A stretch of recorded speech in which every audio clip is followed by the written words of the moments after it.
Howdy doody, folks. Sorry about that jumpy start this morning. It's real slow. Looks like looks like my computer was still trying to get over from the party we had here yesterday afternoon with a very good friend of mine that turned up. Mind you, I also had I was trying to get the layout going up as well, so everybody can actually see it operating once again, because we spent a couple of hours last night cleaning up the track and getting everything going. Just one quick advice to everybody: don't leave your layouts unattended for more than 3 months, because the little black creepy crawlies decide to claim the layout as it's their new home. I had cobwebs everywhere, even inside the diesel shed. Anyway, before we go any further, let me say hi to everybody. I'll go back up to the front. Oh, wow. Curly, you're the first one. Jeez. About bloody time. Someone else has beat Wigwag. It's like everybody's running out of cookie rations thanks to Wigwag. G'day, Wigwag. How are you, buddy? I see you needed a can of tuna. Sorry, bud, I'm out. Stormy Sky Productions. How are you, buddy? Nice to see you. Hot Dog. Hi and bye to you. Hopefully you have a good night. Actually, you're going to bed this time of the night. Hopefully you're okay. Ray Bertuslin, sorry if my pronunciations are totally wrong, because I've just been taking this secret medicine for my toothache. I can't see the dentist for another week. So yeah, I'm onto the rum medicine to numb the pain. So g'day to you. Oh, Artie, g'day, Artie. Nice to see you there too. You're in the background there. Digger, how are you, mate? Nice to see you. John Beniki, how you doing, buddy? Anthony, g'day, how are you? I know you're in here. You're waiting to come up patiently. Ron Moen, how are you, buddy? Nice to see you in here. Dave Crooked River, how are you? Rail Enthusiast, g'day, bud. How are you? Nice to see you in here. Ken Amos, hello. I'm getting to the bottom of the list. Daryl, how are you, buddy? Lynn McCurdy, nice to see you in here. I'm getting out. I'm trying to scroll a bit quicker than some. Jim. I thought I saw Chris from Go Via Go Home in here somewhere too. I might have missed your name in here somewhere. G'day, Chris. How are you? Hopefully. Oh, yeah, there you are. G'day, mate. How you doing? And to all the others that are in the background, hello. Welcome to the channel. Let's try to have some fun. I'll see how I go, because I haven't been feeling too good. I've got about 3 teeth that's got to come up, but one's breaking right up near the tip of the nerve. And try to get a dentist here at the moment, it's almost impossible. So I do have an appointment Tuesday week, but it's going to be a long way. G'day, Peyton Rail fan. How are you, buddy? Welcome in here. Mystic, g'day, champion. How are you? Yeah, let's get on with the show. There we go. Let me get that going. Okay. Go on. So let's have some fun today. I've actually had a brilliant weekend. A good mate of mine turned up yesterday. We haven't seen each other for quite a while because of our work and everything else. We were in emergency services for nearly 20-odd years plus, and we also used to go to school together. So our time goes back to the childhood. He is actually quite impressed with the layout. It brought back memories from when we used to get together and used to run trains together with each other. And this is way before I learned how to ride a push bike. G'day, Thomas. G'day, Tammy and Ray. How are yous? But before I learned to ride a push bike, I used to have to walk to his place. I used to carry my school bag full of trains to his place because he had a bigger layout than me, and we'd spend, all day there. Then I had to walk back to my place, and it was like a mile and a half, 2 miles walk. So it was quite a fair walk. Yeah, that was going on for about 3 years until I learned how to ride a push bike and got my first one. And we were doing that right up until pretty much until I was 15 and started going to work. And life got in the way. We all went our separate ways. He graduated from where he was. And yeah, we had a great time. I mean, that's the reason why I had that big, huge brisket, because he wanted to try my brisket. G'day, Ricks. How are you? Nice to see you in here. Anthony, how are you? I tell you what, there is one person in the chat here that knows how to lift up a person's spirits when a lot is going on in their life at the moment. And that's whoever's selling the cocaine at the moment. Oh, hang on. No, there's none of that in this. No. It clicked. That's probably right. No, that's donut guys. Punchkis. Yeah, it's getting into Easter season. It's punchkis. That's what it is. Well, I think the envelope has been opened, so I reckon the boys and girls up in Sydney airport already sampled or they've taken that cut out of it. Let's put it this way. A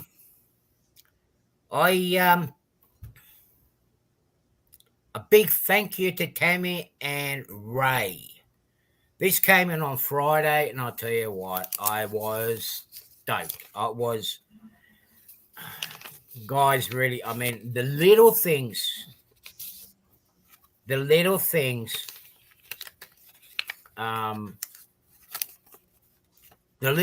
things is worth more than a big $1 million mansion or anything like that. I mean, I had this, I'll just bring it up.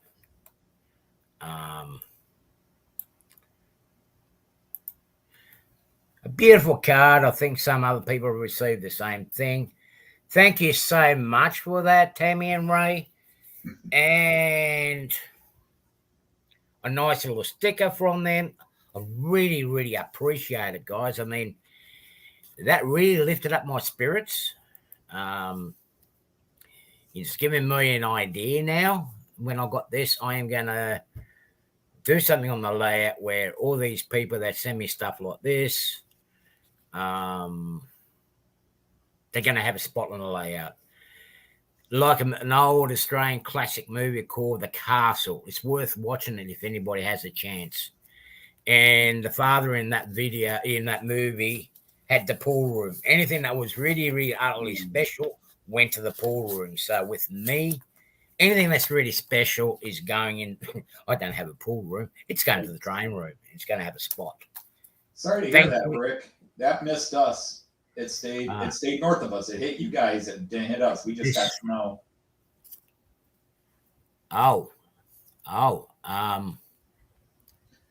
We had thunderstorms here pass through Wednesday, Thursday, but north of us it was freezing rain. So he's in that part of Monroe that got all their power knocked out.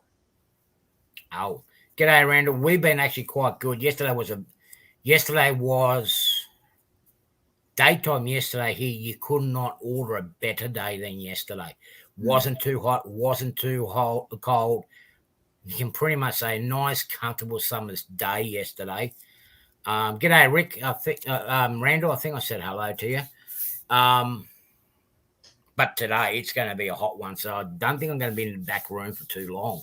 Okay. I've got a little fan here, and I'm already feeling the heat.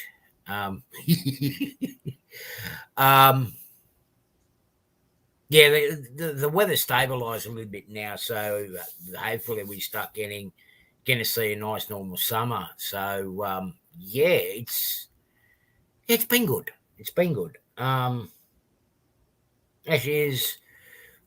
how long has it been? I think it's been 2 weeks ago now when we had the big flash floods at the front here.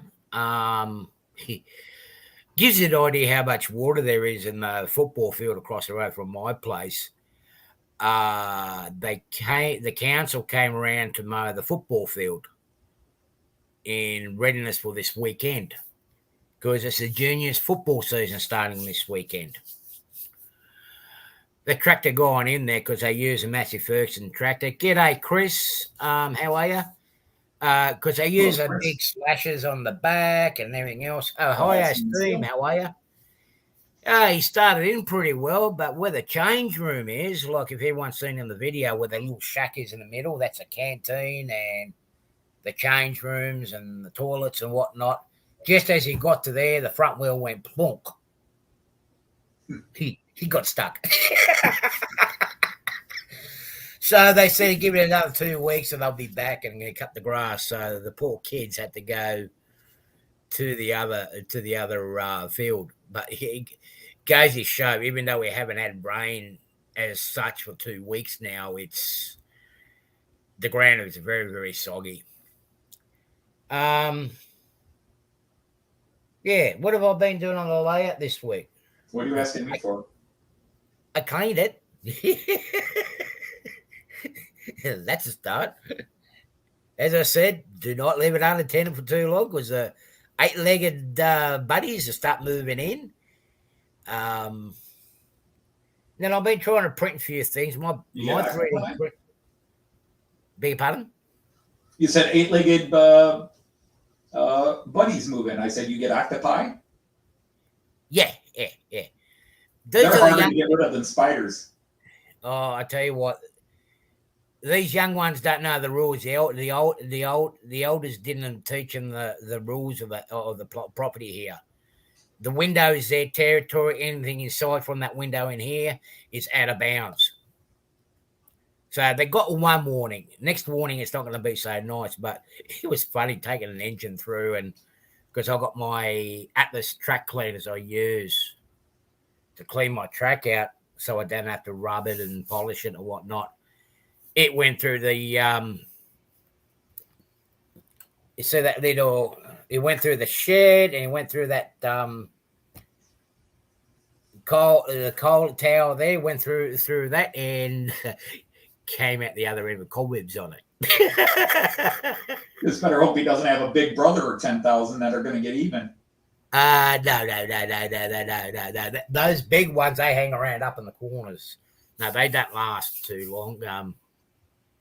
Just a daddy long legs. But I'm starting to have issues with my 3D printer. I don't know what it is. I'm going to have to get a hold of them this week. It seems like the bed actually keeps losing what it's printing. The level or the nozzle is changing its height and it's getting jammed. G'day, Ethan. How are you? Hey there, Ethan. Welcome in. I've been trying to do a simple print for these storage drawers to go on this machine. This one turned out all right, but then I've got this is the original one. It's too tall, so I've got to print out a new one. And what's happening is somehow the bed is raising enough to start scratching, rubbing against the nozzle. And of course, the nozzle's the plastic inside the nozzle's getting hot, and the poor machines doesn't know what's going on. It says there's an overheating problem. Where is one of the boxes? Hang on. It was here. It might just require the full readjustment bit where you have to reset the nozzle and all that. That's one of the reasons I bought that monster back there, because it does it all automatically. And then you just, like, every fourth or fifth time you use it, just tell it to go reset itself. And you can adjust it by, what is it, 5/100ths of a millimeter. You can adjust the nozzle once it gets started. Like, oh, it didn't quite adjust. You can adjust it at the most microscopic levels. And well, I did, but it got that far out of hand. I tried to do yeah, some people might recognize what that is. Well, I'm trying to make a holder. It's a Star Trek tricorder. Yeah, that's right. Yeah. I'll just bring it up.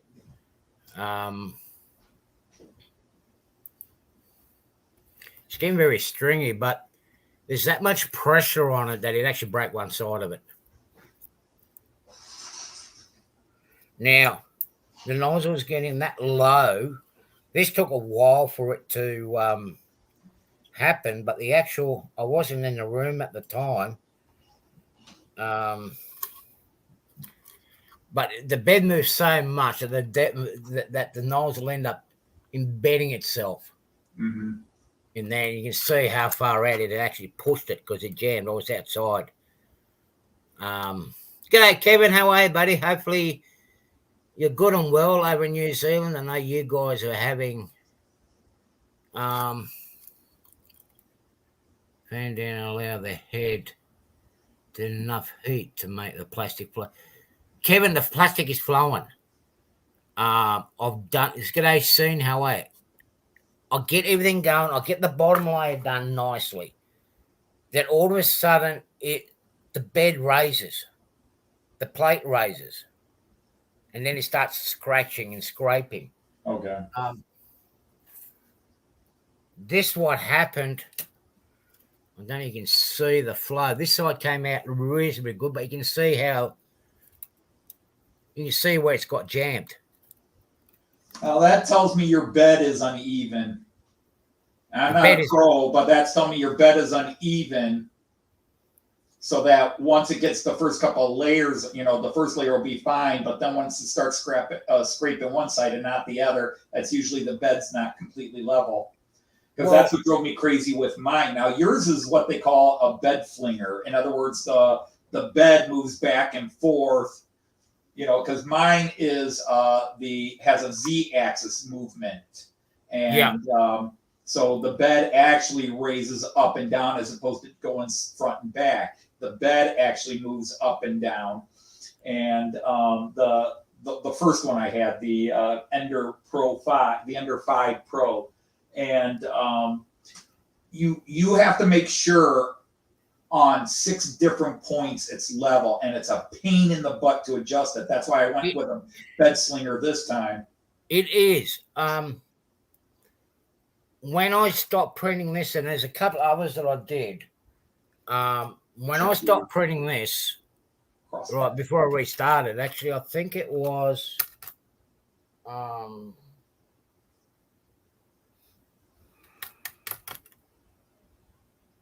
it was on one of the other drawers. I actually on one of the other. Arthur, how are you?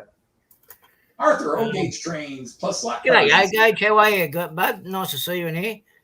I stopped it and just went to have a look because I set the needle back home. I think it was on one of the other ones.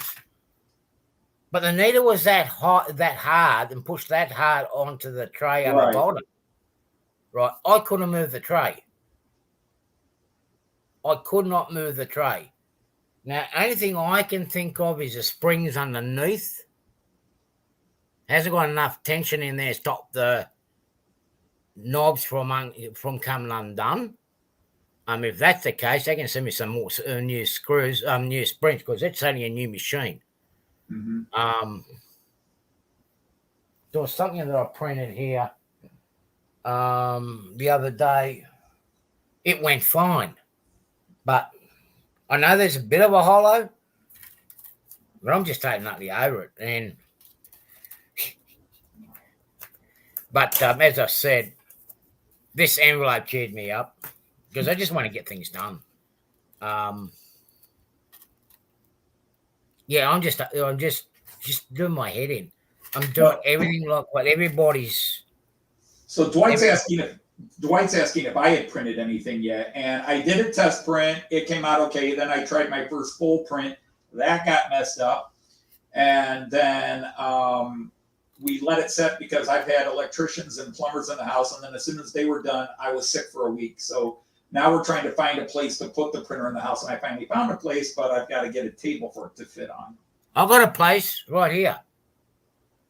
Sure, I'll just hand it right over. Yeah, thanks, bud. Yeah, because you got a bigger bed than mine. But then again, you're a bigger. Well, mine has to sleep 2 people. Oh, you're talking the printer. I'm sorry. I was like, of course I've got a bigger bed. They stuck it in the wrong place. Well, these guys are talking about static grass. I wouldn't mind trying static grass, but I got to get static rolling paper first. Some what? Static what? For static grass, you need static rolling paper. Just don't do what happened up in Sydney on Thursday night. Was it Thursday night? No, Friday night. Talk about static electricity. And Ender 3, Ken. It's a brand new one. Yeah, we had a bit of well, not we here, but Western Sydney, Campbelltown area, they had a bit of a incident with static electricity at a gas station. G'day, Split Rock and FL Railroading. How are you guys? I'm just surprised this long into the model train hobby that as popular as static grass applicators have become, nobody's using it as a static hair applicator.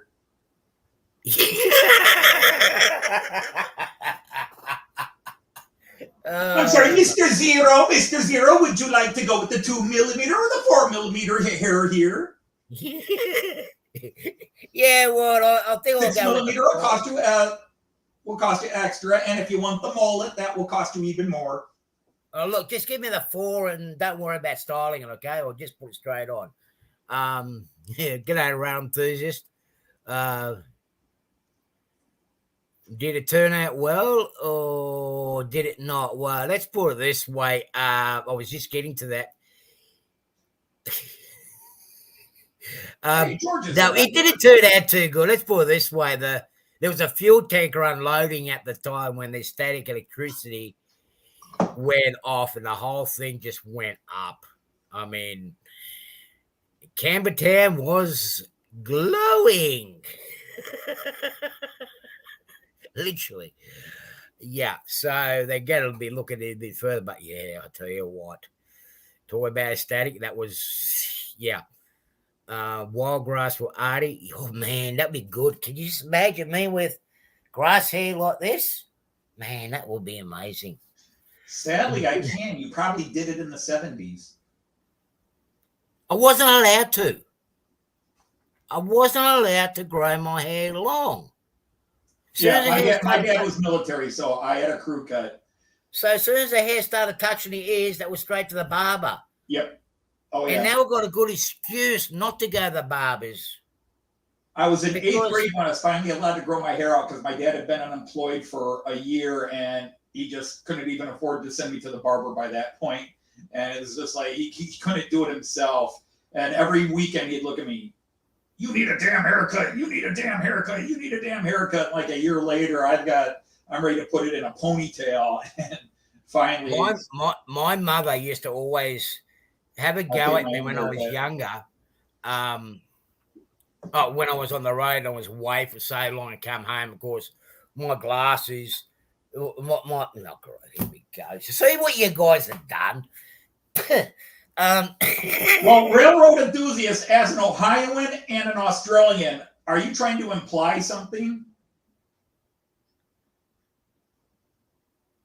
We'll get back to the truck accidents in a minute. I've got a good one, and that's the biggest reason why I'm really getting weary about going back to the road. I will show it to you guys later in the show. But yeah, when I got back home off the road, look, I'd have long hair, reasonably long hair, and my beard's all long. And she used to always turn around and say, "What happened? Well, look at you. What did he barber die?" Well, I can use that excuse now because the old barber that used to cut my hair has passed away. So I can let it grow long now. Yeah, you can have another can. Put your hair. Oh, hang on. There's instructions on how to grow hair. Corey was saying it here. You will need another can first for planting hair. Those applicators are basically stun guns with ionizers. Yeah. Iconically, most people should know. Oh, remember, okay. kids, this is all stupid rambling. Don't try this at home. Oh, okay. Yeah, we better not. Oh, God. Tomorrow morning you're reading the paper, some idiot's dead because he was trying to static grass hair on his head. Well, they were telling me to do it on this live stream I was watching from Australia. I thought it would work. Well, we might sound silly or whatnot, but yeah, exactly. We don't encourage people to do what we say because it's out of fun. We would not do that because we know it hurts. Dang huge. G'day A and C, how are you? But I mean, I remember when I was in high school, we were learning about static. Eric, how are you, my man? And how we used to have those. How we used to have those rods, with the synthetic cloth and producing static electricity, and us guys were thinking, "Oh, this is going to be cool," and getting a static charge enough to try to lift the girls' dresses up. Dad was going to try on the husband. Yeah, we got a little bit of trouble. The guys go, "Nah, not going to happen." Yeah, you just go to apply that point close where you're spinning. If you have a pacemaker and other electronic devices inside your body, don't do this at home. Oh, no. I'll tell you what, and especially don't do it while you got flammable liquids around because I'll tell you what, it helps. It hurts. I don't know if it will show, but I've got a nice little scar here from when vapors exploded into my face and up my arm back in 2003. And I tell you what, it's not fun because it actually almost burnt from here right over under both my armpits. I tell you what, in all seriousness, be careful. Don't play with it. It can hurt. Should I try that and see the outcome? Railroad enthusiast, I'm not encouraging it. It's at your own risk. There's no comeback to me. Okay. Remember, results may vary.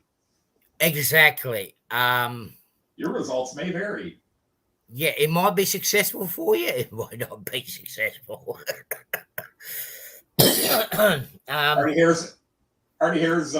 Artie Zero's hair applicator is not responsible for any claims or messages in this. This has not been tested by the FDA or the CDFA, and any experimenting should be done on your own and without legal consequences to Artie Zero or Artie Zero LLC. Thank you. Oh yeah, you got life insurance. Well, if you do experiments on him, that voids the insurance policy on him, don't you? She's a smart woman. But God, Joe, he was telling everybody to do it. I did not advise it. There is a disclaimer in the actual... somewhere. We have a disclaimer somewhere. Oh, it's in the comment section, not comment section. Well, nope, not there. The about page. It's there. The disclaimer's in there. No, it's not in there. Oh, it's not in there. No, well, I know. I'll make sure it was in there. Okay. I was going to show the new little addition to the family here, but there's too much going on this computer. I've got to get. Artie, you didn't tell me you were pregnant. I was. I'm having twins. Oh, God. Yeah. double the fun. No, I better not. I might get booted on that. I'm not going down with that joke. I'm going to get myself into trouble. Yeah. Yeah. Where's our mate Bernard? I was going to show him something, but if he comes in here, I'll. Good. If not, oh shit, 2 arties. Well, actually, if he's having twins, that would make 3. That's right. It'll be 3 of us. And I think pretty much every mythology and religion has something about a triple-headed curse. Artie is seeing shadows at the corner of the eye. Oh, yeah. We're stuck with summer for another 2 months. Yeah. Winter is going to be late this year. Yeah. Okay. I want another one, but oh man, I tell you what, the local bottle shop up the road here is like, what again? Another one? Yeah. So I'll find some nice drops there at the moment. That's really enjoyable and cheap too, which is good. Beer gone.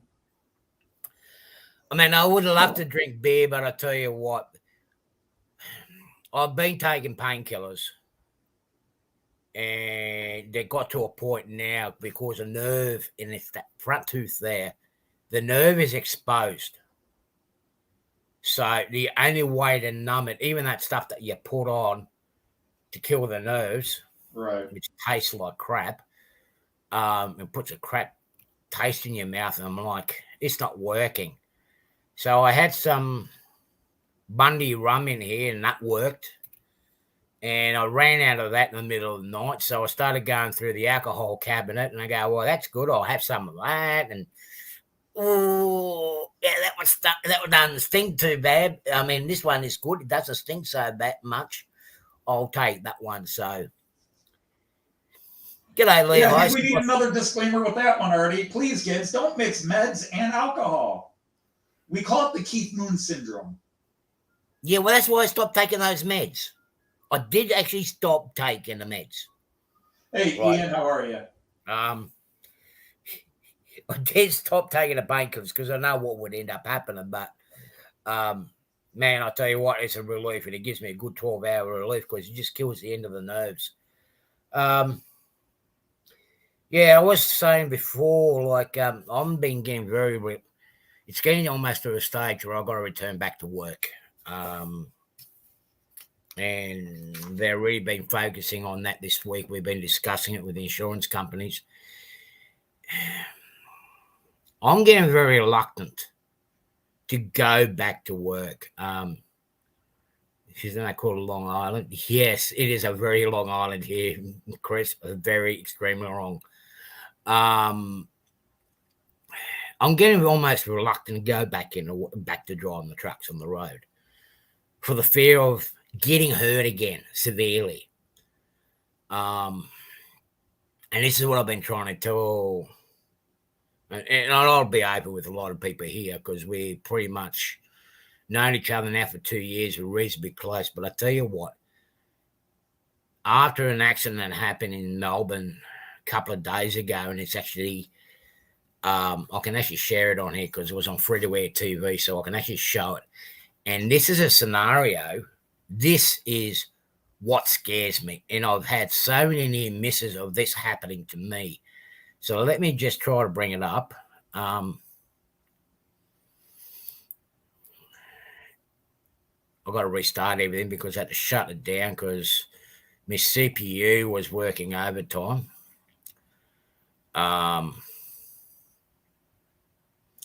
Yeah, I want to go back to work, but I'm getting very reluctant, and I'm even getting very reluctant to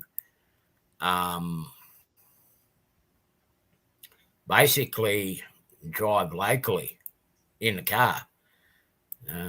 Yeah, but that's what we call psychosomatic too, is because as you're getting back to there, all the things that led to you being off start to haunt you again. Yeah. But if you guys see this, I'll share this with you because a lot of you guys in America would not see this. Some of the Australian people would have seen it. I mean, it was so lucky. No one got killed, and there was nobody on that bus as well. You'll see what I mean in a minute.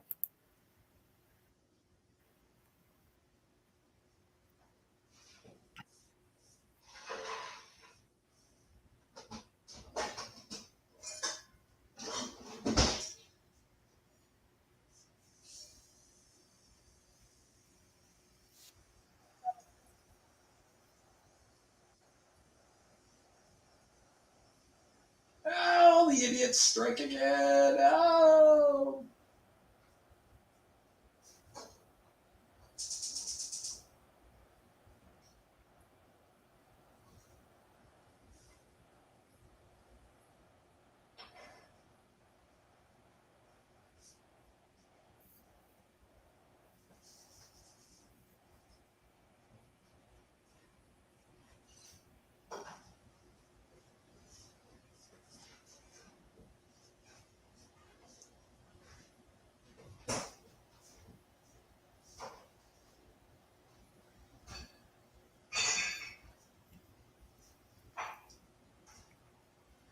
Yeah, in case you didn't know, Artie, the audio is not coming through, but Oh, it isn't? no. Oh. I wondered why you were just going ahead playing it, but okay. I mean, as soon as I saw it. But yeah, it's what that person in that SUV was thinking. I don't know, because they're clearly trying to push around the bus. What he was doing, he was meant to give away the bus, but he's trying to go across, and what he's done is he's come across in front of the truck. Yeah, but it looks like, I mean, again, it looks like he's trying to get around the bus on that way, and then decide, oh, I can't get him that way, I'll go this way, and never looked at the other lane. Then just, unfortunately, yeah, you see it anytime on the highway. It's why I used to love driving highways, but anymore there's just, especially in rough, bad weather, and you get the idiot who thinks his 4x4 pickup truck is going to handle icy roads because he's got four-wheel drive or whatever. I mean, or the idiot person who just, my car's got enough pickup speed, I'll get past you and squeeze in here easily, whatever it is. There's always just that one idiot. And unfortunately, there's more than one these days. Yeah. It was so lucky, as I said, it was so lucky at that time of the day. Look, that bus was going to pick up school kids. Yeah. Right. It was so lucky. G'day, Great Divide, how are you? And, I mean, look what happened to me. And they try to crucify the drivers, and it's our workplace. It's our workplace. It's hard. We try to do everything right, but I tell you what. But you guys have oversight, too. You've got the cameras. You got the dashboard recorders. You've got all this stuff. So at least, like in that case, everybody can see it's not the truck driver's fault. That's they still try to crucify you, but we got to go, like what I'm going through at the moment. We got to go through hell to get support. Every vehicle has a blind spot, Randall. Every vehicle, every vehicle does. But I mean, that's clear stupidity. And the biggest blind spot is this one. Yeah. So that's why I'm getting very, very reluctant. Yeah. Well, yeah, you were in an accident. Now you see a very nasty accident. You're having, for lack of a better term, you're having flashbacks. You're having. I've had that near misses with that sort of scenario. It's not funny. Yeah. And you look at that truck there. That's in all up. I mean, that's nearly 90 ton, 80, 90 ton. Which is a lot of weight in pounds, a lot of zeros behind it.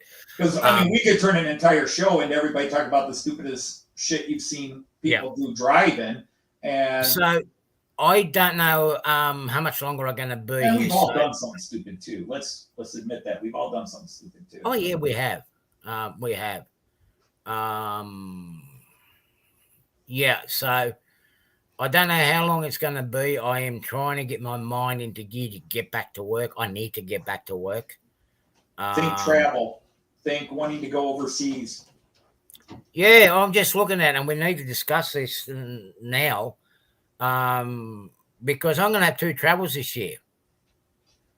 One to Europe and one to the United States So I'm taking 2. I should be actually entitled to do 3 trips this year because I haven't had a vacation in 3 years. Hang on just a second, Ernie. Hang on just a second. Hang on. I'm sorry. I'm getting beeped here. Hang on. Yeah, hello. Yeah. Just a minute. Yeah. He just made a threat against 2 continents. Definitely. It's both. Yeah, he just confirmed United States and Europe. Yeah. All right, I'll keep an eye. I'm sorry, go ahead. Huh? Okay. You're talking to Amanda again. Boy. Or is it Belinda? No, you're talking to Belinda, aren't you? You're upset that I didn't take on Belinda this. No, I couldn't talk to Belinda. You're still waiting. That's the whole thing. You're waiting to see if she's going to show up in those kinky boots with the 9-inch stiletto heels and the whips and chains while she does your teeth. That's why you chose her. No. I chose her because Belinda, that's not the one that's in the kinky boots, She's booked out till June. Oh, you screwed up the names on me because you said which of these 2 sounded safer, and I said the one, and you said okay, and then you came back and said you were going to the other because her online picture had kinky boots. All right, let me get the list out here. All right, okay, people, we're going to have a look at this. Like, you know, we all love to stick to each other and help each other out, and I got stuck between 2 dentists, and I thought I'd ask my good buddy here. Which one would he think was safer? Okay. You asked me which name sounded safer. Let's get the story accurate. You asked me which name sounded safer. Now, it was between Kate or Belinda. Now, Belinda, the full names. It was Belinda Chen, and Kate XH something, wasn't it? Zeus. Spell it out again. I'm too lazy to look on Facebook. Xouris. Yeah, Zeus or something like that. Zeus, yeah. Yeah. Well, now it's Kate that's into kinky boots. The stage show people. Right. And because I said Belinda sounded safer. And then you came back and said, well, she was booked too far, and you were going with Kate because her picture had kinky, or her one online picture, whatever, had her wearing kinky boots. So I thought that's where you were deciding to go. Well, I did, unluckily, because she's only booked out until April. So okay, and then you went back to Belinda. Okay, that's where I crossed the story. So I'm actually going now. I'm still booked in with Kate, but I've got her apprentice. The apprentice. But I don't know what the apprentice is into. You don't want to make a Miss Kate Hardy. Yeah. Curiously enough, there, Ian, is that's what he has to call her. He has to call her Miss Kate. Miss Kate. Yeah. Yeah. So, if it wasn't for this buddy here, I mean, he's great help. I would have had to suffer and I wouldn't have been able to get to Europe. So, that's a sign. Yeah, we do have to do a drug test over here and whatnot. Even here, you get done on the spot, and in the hospital, they come along and take your blood and whatnot for drugs and alcohol. So, yeah. Yeah, I get drug tested here, and they say my drugs are good, and then they let me go. You might like the apprentice better. He might do good work. Uh-oh. Tammy, g'day, Sean Ricard. How are you? Yeah, so we get having a bit of fun in the next couple of days. But I am on the waiting list. Week and a half, I'll tell you what. I'm going to be happy for a week. Artie, just go in and tell her take them all out and just get the dentures and call it done. Well, I was trying to just do a patch up and get to the US. G'day, Train Fan 120. How are you? Haven't seen you in a long time. Hope you're well. Who's going off to... Okay, great divide. All right, ANC. Have a good night, mate. I was trying to save the teeth because I was going to get when I was going to the US, back to the US. The dentist I was going to see, the dentist I see in Spartanburg, they have a way of like because it's a full tooth still, they have a way of making a copy out of it, and then as they withdraw it, they actually can put another one in its place and just let the gum heal up around it. It's almost like an implant sort of thing, but it's a system that they have got going there, and I was trying to do that, but it ain't gonna happen. Yeah. Artie, have you seen who The Apprentice is? Because I have. Don't tell me. Don't. No. Don't. No, don't tell me. I don't want to know. It's a intern named Balboa. Rocky Balboa. Does that ring a bell? Rocky Balboa. Yeah. Oh, yo, what tooth does he need out? No problem. Yeah. I know him. He lives just hold him right there. Just hold him right there. Yeah. He's got a holiday home just up on top of the hill here. Yeah. So yeah. I didn't know. Yeah. All right. What the heck? All right. I'm gonna put an invite up if anyone wants to join in for a little bit. Because I won't be staying too much longer. Because I've got some paperwork I've got to deal with. Now that I got into, I'm not in such a unsobered mood. Yeah. Yeah. There was something that I'm going to do that for next time because I'm trying to. I'll see why my audio isn't coming through on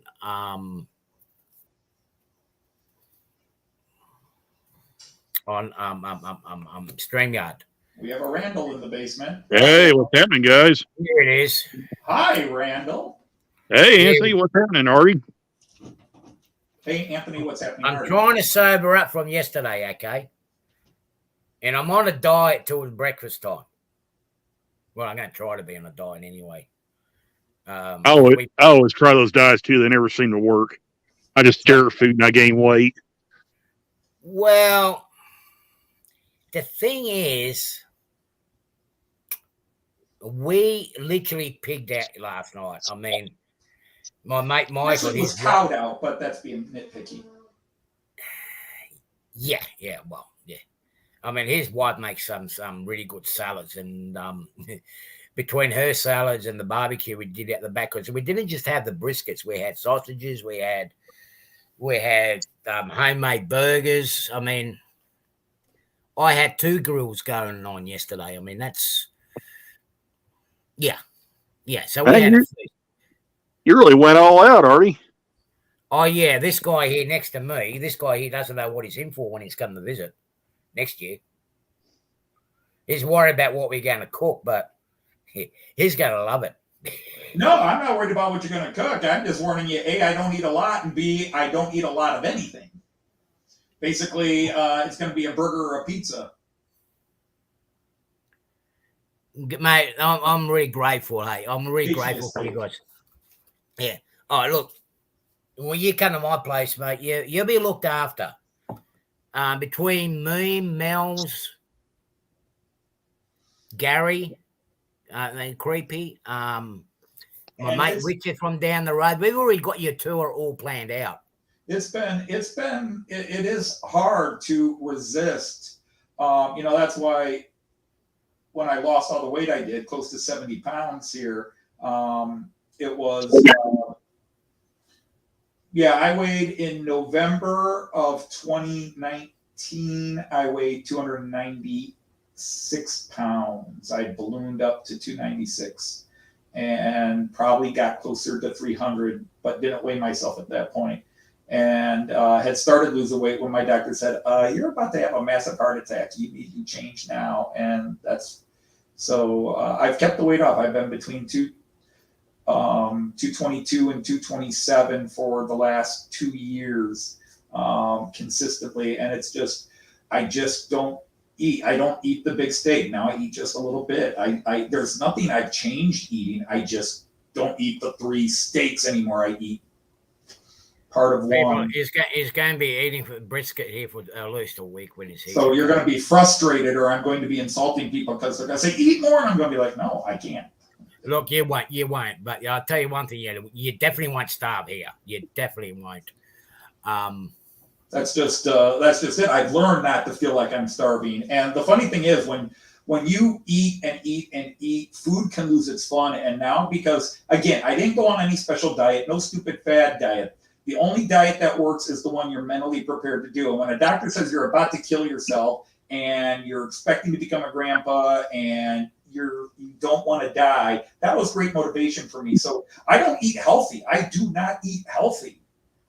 I eat cake and I eat ice cream. I eat burgers. I eat pizza. But now, instead of eating a whole pizza, I eat 2 slices and say I'm done. And I just won't eat more no matter how much I'm tempted. Oh, I can get away with a third this one time. But yeah. I've got those size 44 genes saying don't do it. Well, I got to say something, though, when we talk about weights. And this is what I picked up just recently in the last 3-4 weeks. A lot of scales are like my tape measures. Right? In other words, they all read differently. You can jump on 3 different scales in one day. Yeah. They'll give you... But they're not going to vary by 20 pounds. You want to make a bet? You want to make a bet on that one?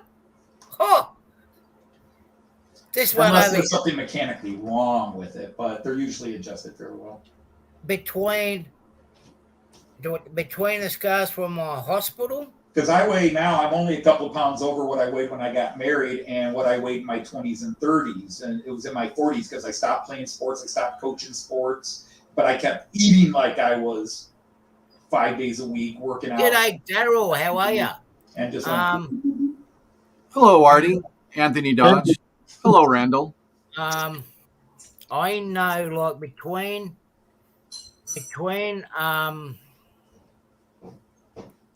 let me have a look here. Okay. Just so Americans can understand weights. Okay. 1 kilo equals 2.2 pounds. 100 kilos, 220 pounds. Well, between my doctor's surgery and where I go to get my rehab on my shoulder, right, there's 22 pounds difference. The scars at my doctor's surgery actually shows 22 pounds more. One of them is severely broken. Yeah. Now, when I went for my operation Thursday, just over nearly a week ago, right? Between that scale and the scale at my doctor's surgery, it's 40 pounds difference. So I prefer the one that's up at the hospital in Sydney than the ones down here. Because I reckon those ones are a bit more accurate because my size portions have changed quite substantially. Between home, the 2 scales at home, the doctor's office, the dentist's office, because we get weighed there too, and the scale we had at work before I retired, they were always within 3 to 5 pounds, always. Don't forget to apply the 100-millimeter rule to the scales like tape measures. Yeah. Yes, great divide. Very, very good comment. Yeah. But it gets freaky. Like you go, because I'll walk quite as much as I possibly can, as long as the weather is not either too hot or I need to get a boat out there or get washed away in the lake. Actually, lately it hasn't been too bad.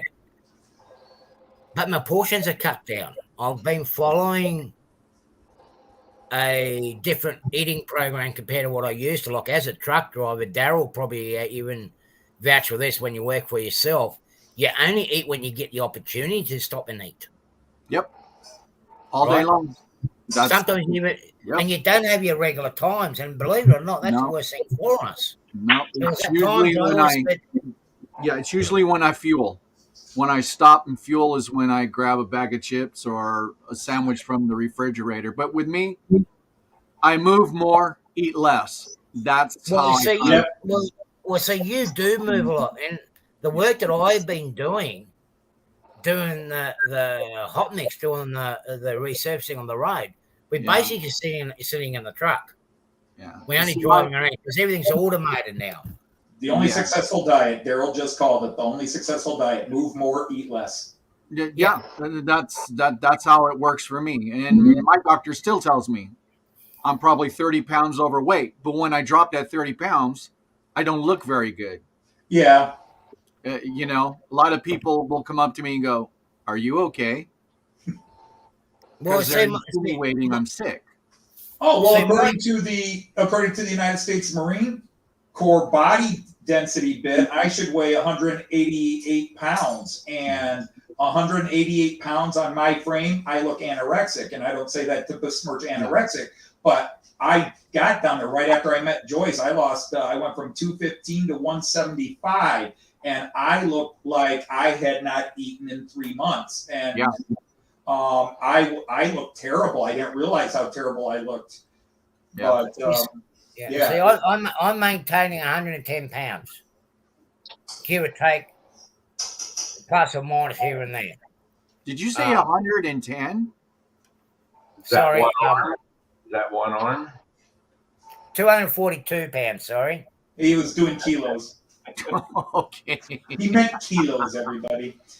He tries not to say kilos because of his other job is exclusively in kilos, and he tries to keep them separated. Yeah.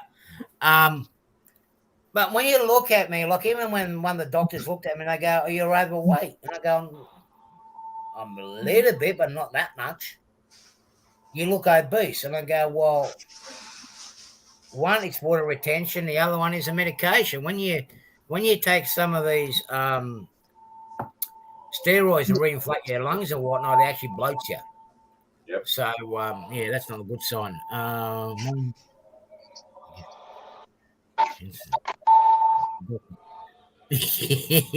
Yeah, very true. Very true, Sean. But see, I should be close to about 200 odd pounds. I should be close to 200 pounds if I go by the actual standards, what the international standards. I am 110 pounds with one leg on the scales. Well, which one we don't want to get into? Well, we won't get on to that one. How are you, Thomas? Hopefully you're well. Hey, Thomas. Hey, how's everybody doing tonight? Oh, not too bad. Wherever you are.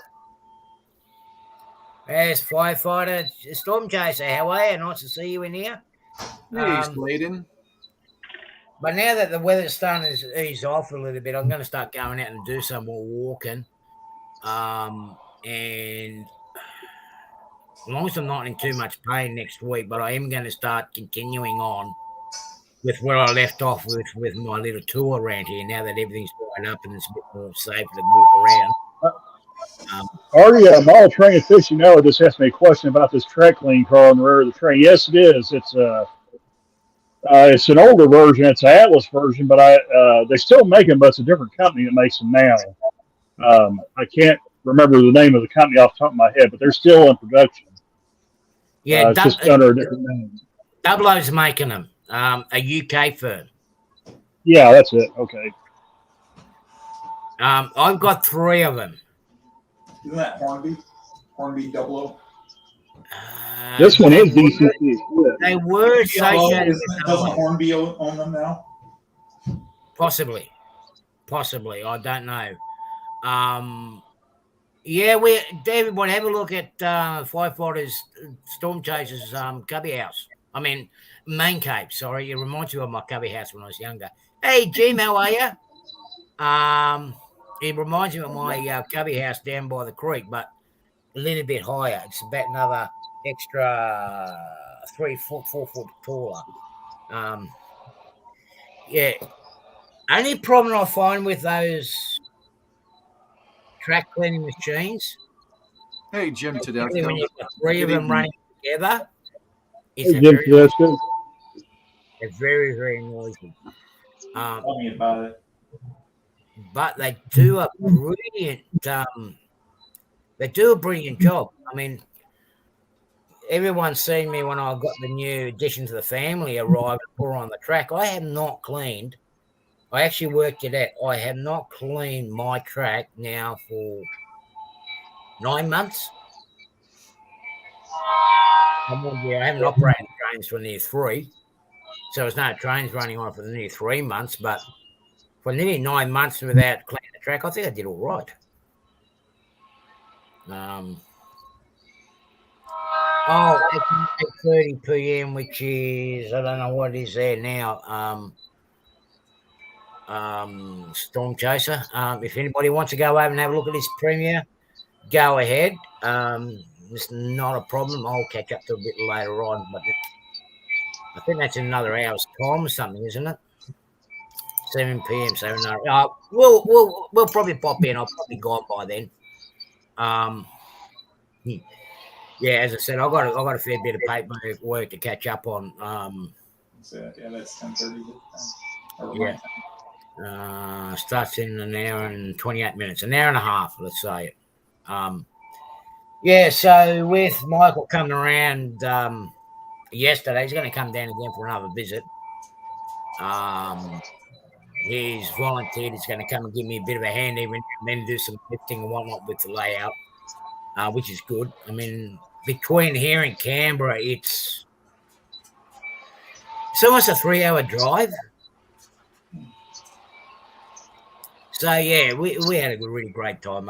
I did find out because I got 4 of those engines on order and only 1 came out. But apparently, what they're doing is a good wild guess. You know, when you have the gut feeling, what they're doing is they know how many engines are going to be shipped out. But what they're doing is they're going by the way the orders were submitted.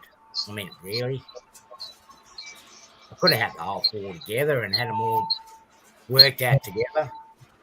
But once they go up, they come in. That's those ones done. And the next ones that are going to be arriving. Oops. Where's Mel's? Where are you, Mel's? I know you're watching the background there somewhere. I'm getting the Harris sets. They're the next ones that are coming. They're on the way over too now. They're the Victorian Suburban sets.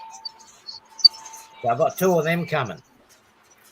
So I really, really have to get this layout up and going for their arrival. The 44 class Great Divide. I'm still waiting on 3. But they're coming. It gives me a chance to find some room where I'm going to store it. Yes, I've got the engine out now. I've got a bit of a run. I've done all the speed calibration last night on it and the brake calibration for my train automation. But I want to run the whole 4 together so I don't have to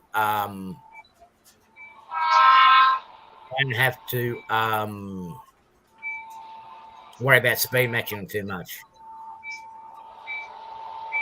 I have got the 44s, but my next one that's coming after the 44s is this one. The Harris sets. They're the next ones that are coming. So I've got to get I've got it out. Jean Ricard, what did I get 4? Well, I've got the 2 that you guys already seen. I want to update them. And actually I'll compare them up with one of these ones that I'm getting for the Indian Pacific.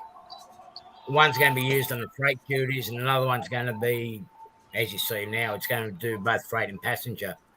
And they're my favourite engines on this main line. So it's going to give me 4, 5, 6, 7, 8 of those models on top of everything else. So I'm waiting on the C44AC rerun.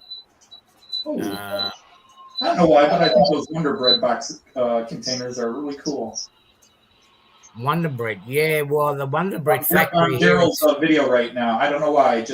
Maybe it's just the mix of colors on them. I thought they look pretty sharp. The only problem with those is that they're making me hungry. Yeah. But are those gluten-free containers? That's what we want to know. Oh no, that's in that. Yeah, these ones are gluten free. These ones here, the patched up. Well, isn't that convenient? After you have the food trucks, you have the pipe to lay afterwards. Well, you know what the pods are for, don't you? We'll see how many people get that one. You got to take the crap out somehow. Indeed. I like those typos. Deal. Jean Ricard. Well, they're close to the same liveries, and they are definitely different numbers. Now, I do have another two with a silver pilot on top of which were basically for the trains that used to run out west, particularly on the not XPT, the Indian Pacific. The red and black pilots here, and what I meant by the pilots is the headstocks where the cuppers are. The generally down my area, they used to be red, and the top line and up north used to be black. So I'm getting different colours, pretty much the ones that used to work around here. And I do have a book here where I've got roughly the numbers that used to work in this area and used to be a frequent visitor. The only other set that I am going to order, which I've got to rob the bank for, because I missed out in the first run, and a Great Divide, I don't know if you got it or not, because this one runs right up into my boundary. Is Digger still here, or has he gone? Anthony. Who, what? Digger. Is he still here, or has he buggered off? I haven't seen, he didn't say goodbye that I saw, and I haven't seen him type anything in a little bit. Okay. So my next one is because they're doing reruns, and these ones are going to go like hotcakes. And this is the XPT, and they're going to get in that livery that you see there. They've got many other liveries as well, but I'm getting the one that's up on top. This one here, because that's in my area. If I can rob enough money out of the bank, I might get this one here on the bottom. Because it's supposed to be one. But I like to get that one there because they're based on the UK's HST. Right. I was about to ask. That looks so much like a Class 43 engine there that, and they're calling it an intercity. Yeah. Now they did originally only run within the state until what's the word? Until the diesel service to Melbourne and Brisbane stopped and ceased. So now these are running up down to Melbourne and up into Brisbane, and they're shorter as well. So I need to get one of these. Yeah, they do look like the HST, but they're shorter. Because in the British version, the guard's compartment is actually not in the engine unit; it's actually in the carriage. So that's the next set. I think that will be I think that's going to be pretty much it for this year. As I said, I missed out on the expertise last time. But the locomotives I think Daryl's running today, I technically could be running on my layout by the end of the year if I were to buy it. Which one's that? Daryl's got, what are they? The ES44s, the Union Pacific ES44. Hey, look at that passenger car. That's about the only passenger car, that I probably own. All our passenger cars are all blue box cars, Daryl. But my company, Merklin, is making the exactly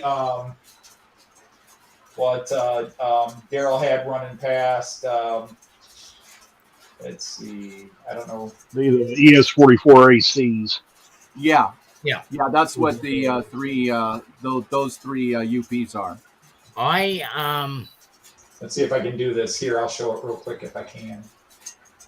You know, Daryl, if you end up putting that passenger car behind the engine, Yeah, this is. Oh. Yeah. Oh, nice. Very So nice. that is Märklin, my German company, tends to make one American locomotive every year to cater to. They do have a large audience, but also they like to represent the American rail. But Right. they do Right. usually just one. And this year it is the well, Randall can tell you everything about it. Yeah, it'd be the ES44 AC. Right, What and I it'd be. think that is the same thing Daryl was running, pulling at least one of his trains. Yeah. Now, are those three? Is that like a 3-rail, like what you This would run? be 3-rail. Now they are making a 2-rail version by the company called Trix. Trix is just Okay. 2-rail. They'll all be digital. There won't be any analog versions of them, but they automatically come with decoders, and these will set you back about, well, I can get them for about $350, $360. Well, that's not too bad. That's a pretty good price. So, yeah, so there's that one. And knowing how what the marketing products are like, that's actually not a bad price. No, I mean it lists at $450, but I usually get about $100 off of it. Yeah. But see, yeah. Here, I'm gonna bring myself up big. This is another Jeep. I don't know if you guys can see it right there. That is the model, a Renegade. I think that model is that brown one sitting up on the sand. Gotcha. Yep, that's a Jeep Renegade. Yeah. Like I said, I found a few of these in some boxes I was rummaging through, and lo and behold, I forgot I even had them.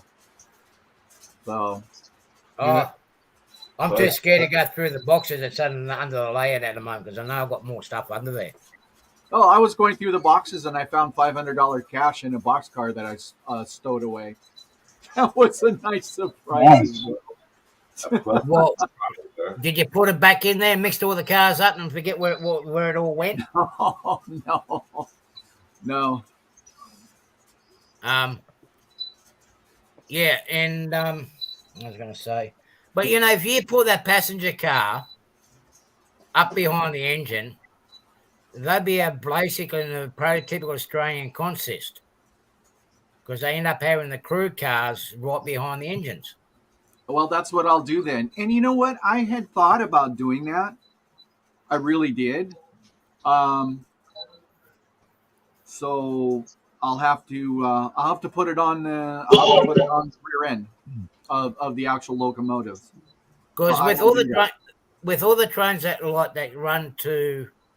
run backwards and forwards from Perth, and the ones that are going up to Alice Springs through the centre of Australia, because there's no real towns in between where the crew can actually have accommodation, they actually have those carriages behind it, so the crew actually sleep comfortably in the train until they have to change their shift.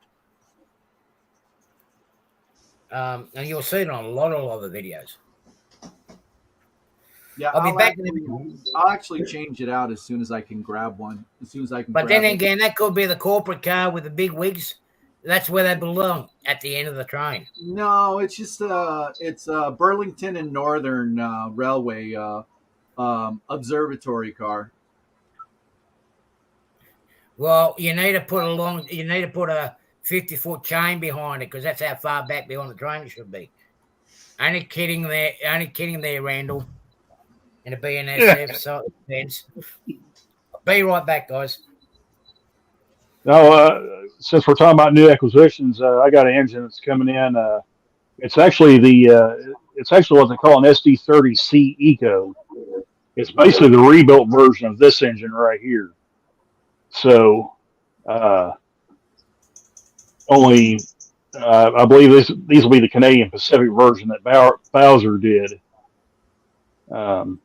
So that should be a fun one.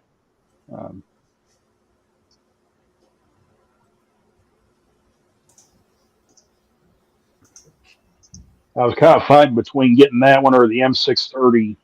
Because, man, I saw the videos on that M630 with all the lights on the front of it. Man, that was tempting. They're all tempting, Randall. Oh yes, they are.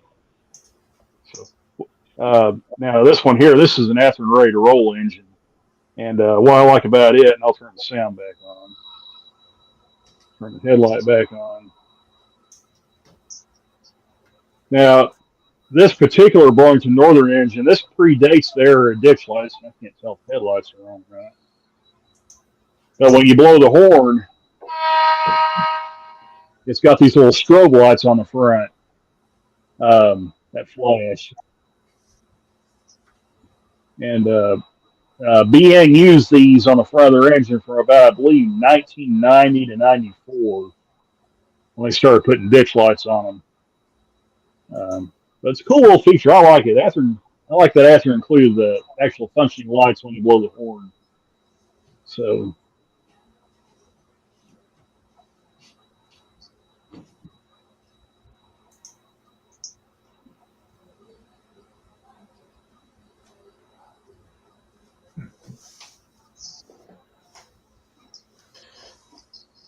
Yeah, train fan one flight. That's the main reason I bought this engine. That and it has the Burlington Northern spelled out on the long hood. That was another reason for me to buy that engine. Yeah, I'm in waiting mode. I've got 4 rather pricey bits that are all supposed to be in now, and I'm just waiting for them to come in. Yeah, Anthony, I'm in the same mode, waiting mode. And then we're going to the Toledo train show. Last year was really good. I actually wound up live streaming from it. It was really good, so I'm hoping it'll be as good as last year. It was more packed than I'd ever seen it before, and it was the first one after 2 years off from the Showstopper. But I'm looking forward to just walking around and seeing what's there. But I don't usually buy things because at the one in last year, there was only one guy that sold German stuff. A couple of guys had some European cars, but none for my era. But there was only one guy that actually had American stuff, but he didn't have anything I was after either. Yeah, it's nice, Mystic. It's a really cool looking engine. The only thing is this particular run of Athearn SD40-2s, their pulling power is not all that good. I don't know really what Athearn's reasoning was to shave so much weight off the engine, unless it was just to put the Soundtrack Tsunami decoder in it. Mm-hmm. But that engine is surprisingly light. It's actually, I would say it probably weighs about the same as the Ready to Roll GP30s from the early 2000s. And those were really light engines, and they weren't very good pullers. And this one here is not the greatest puller in the world. I can, on this layout, I could squeeze 13 cars out of it.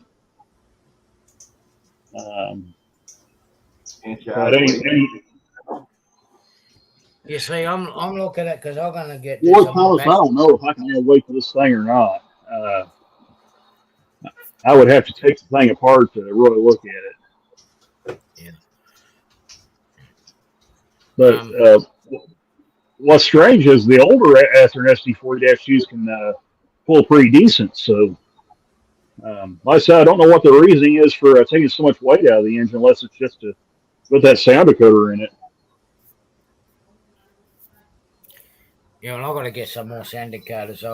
I just remember there are a couple of other engines that I do want to update and want to put the decoders in them.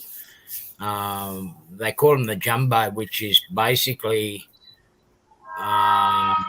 which is a 442, which is a second generation to this engine that I just bought. I want to get an upgraded version on that because they were used on both in our area. Maybe. Those bloody American trains always like playing with their horns. At least it has a the horn, you'll go blind. But I did have a look. I did find some, because a lot of you guys know aware that I'll be going more passenger than freight. I actually found a guy that's got some files on here from some of the Australian passenger trains, the double-decker suburban trains, which luckily enough will fit on this printing bed that I've got here, so I can print them out. The other ones, like the 72 footers, and Hi, JD. G'day JD, how are you, buddy? Hey, I like the one that Jim sent me out.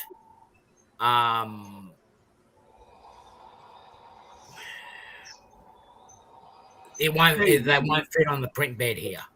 So what I'm going to do is I am going to look into investing something like what you got there, Anthony, so I can actually do them. Merits it can be yeah, but we don't advertise it as much as what you guys do.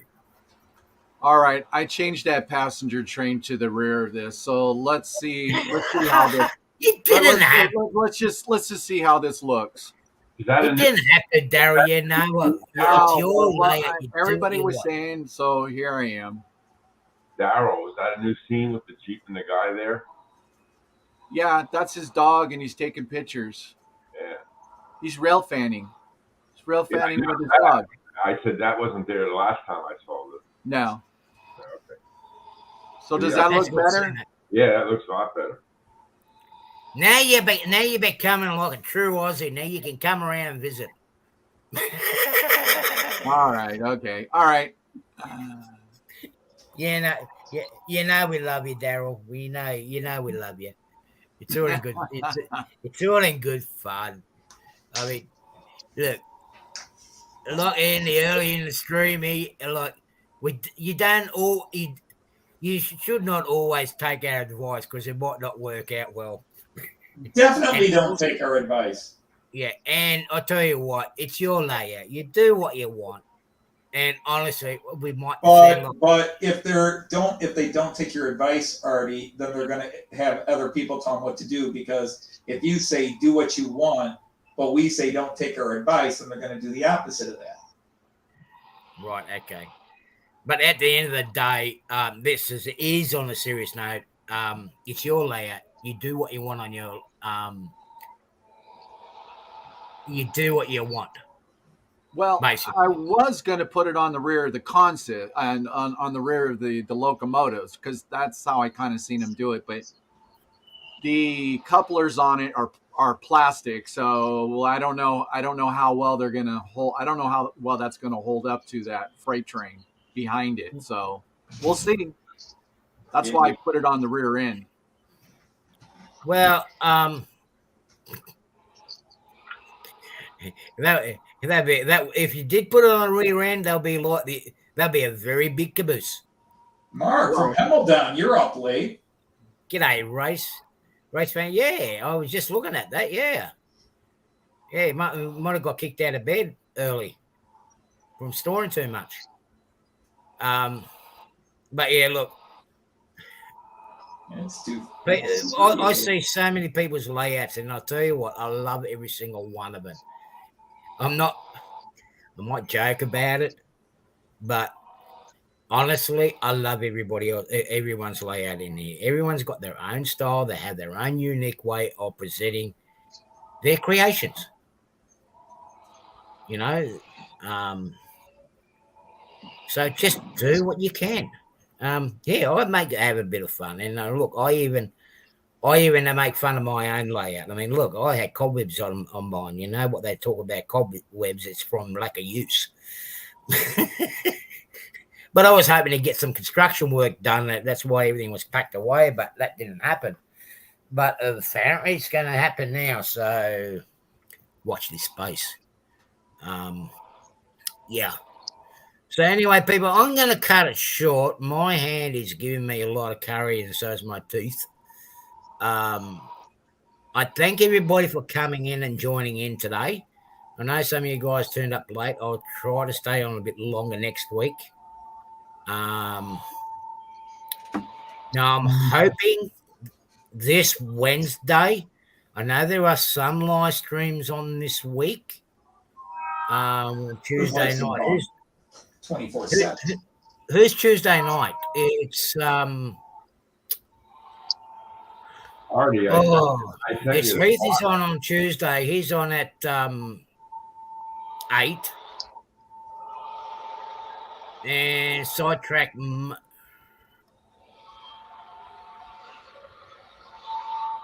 What's that on the track? Who's on Tuesdays? About 6 o'clock. Artie, didn't you get my email? No, I haven't looked at it yet. Well, then you wouldn't be hesitating here because I sent you the file with. Oh, that file, yeah. I'm trying to use my memory. Okay. He's got to take it out now and then give it a walk around and then lock it back up. Well, if I can't live stream it, I won't live stream it. But what I'm doing is, because the main east-west line to Perth is. I don't have a clue who's on. There's on track Monday. There's cab crew Wednesday. I forget. Tuesday is it on track Tuesday? Then you got those crazy Canadians on Third Rail Thursday, but a couple of the Canadians do a Monday show as well. Trackside Mike. That's right. Hey, Marty, what's that? Trackside Mike and James Galton do the Off Track Monday show. I don't know which one I'm doing. Oh, hang on. It's Tony. Tony is on. G'day, Marty. How are you? Tony and a group of guys do Tuesday. Hello, Marty. But there's so many. It's hard to keep track. On track Tuesday, isn't it? It's Crooked Rivers mob. Stranger Things, I think, does a Monday show. Yeah, Redbird Tony, Dave from Crooked River, and then Dave does a Thursday morning. It's all right. I'll have to videotape it and I'll have to record it and then put it on one of my Fun Day Fridays videos because we've got the Pacific. Heath is Tuesday. That's right. I forgot Heath is Tuesday. How could we forget Heath? Yeah. So I won't be doing it because I was going to do it before his show because he comes through about 7 o'clock in the morning, 6, 7, 8 in the morning up through Mossvale. Because the main east-west railway line out of Sydney or after Katoomba has been washed away, the Indian Pacific, the big long passenger train, now transcontinental train, is taking a bit of a detour for a few months and it's going up through here. So while I'm not working, I'm going to go up there and take some shots of it because there's even the big super freighters that go to Perth are going through. So, I'll just do the recording and throw it on Fun Day Friday. You take an all-nighter with the NMRA, all-nighter. I tell you what, that is a bugger. When you're doing business all day here in Australia, and then you've got to deal with business in the United States, you up to about 4 or 5 o'clock in the morning. I tell you what, it does take a lot of it knocks you out. Ralph and the IP sounds like a great idea. It is, buddy. And especially doing the Moss Rail line or the Sydney-Melbourne corridor, that'd be good. I would definitely. That's the whole purpose of going up there. Since Creepy's moved from there, I can't do a double whammy because he's further south now. That's scary. He's doing all right. He's got a lot on his plate at the moment. Yeah. I will pop down and visit him. But it's a bit of a drive. I'm not able to drive very far. And now that I've got the old age pension card, I love our government. It's only going to cost me $2.50 to go from here to Boswell, where it used to cost me about 10. So it's a win-win for me.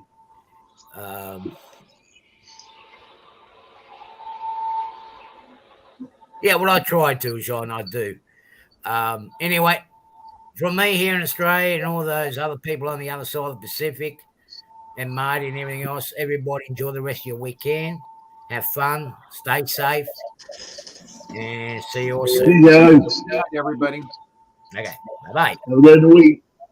All right, goodbye, everybody.